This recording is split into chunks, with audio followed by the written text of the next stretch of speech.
Плажите сепак нема да ни бидат само сон ова лето. Европската комисија представи пакет мерки со кои треба да се обезбеди враќање на туризмот и патувањата.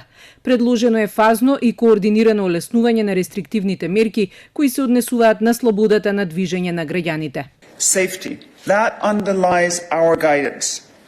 And that means taking gradual, careful steps to help travel restart in line with what science tells us. The second principle of our guidance is no discrimination. Different countries, of course, are in different situations, but we need to treat Europeans equally. And obviously, no one should travel if feeling sick or having symptoms. We need to work together to keep travel safe as Europe starts to cross borders again. Граѓаните од земјите членки на Европската Унија нема да одат во карантин по влезот во друга земја членка, бидејќи циркулацијата на вирусот во овие држави е слична и нема да влијае на епидемиолошката состојба. Ова нема да биде нормално лето, но ако сите го организираме нашиот дел од работата, нема да мора да останеме дома и да го пропуштиме летото, велат од Европската комисија и истакнуваат дека воведените мерки нема да бидат укинати преку ноќ. Патниците ќе имаат патничка мапа која треба да им помогне да имаат информации за епидемиолошката состојба во земјите каде сакаат да патуваат.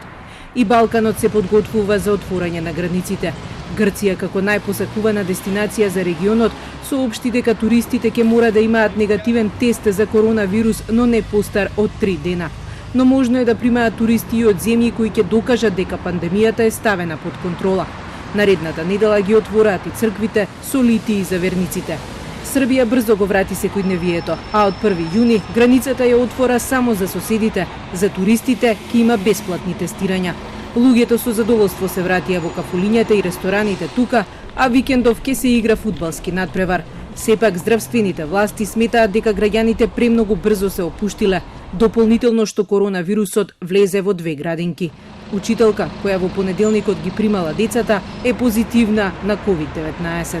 За разлика од Србија, Црна како земја со мал број на заболени, се уште не дозволува јавни собири. Па така синоќешната литија организирана од СПЦ, а на која имаше бројни верници, резултираше со 7 притворени свештеници и истрага од црногорското обвинителство. Во светот бројката на заразени со корона надмина 4 милиони, а специфичен лек и вакцина се уште нема. За ефикасноста на вакцината се сомнева и првиот советник за коронавирусот на американскиот председател.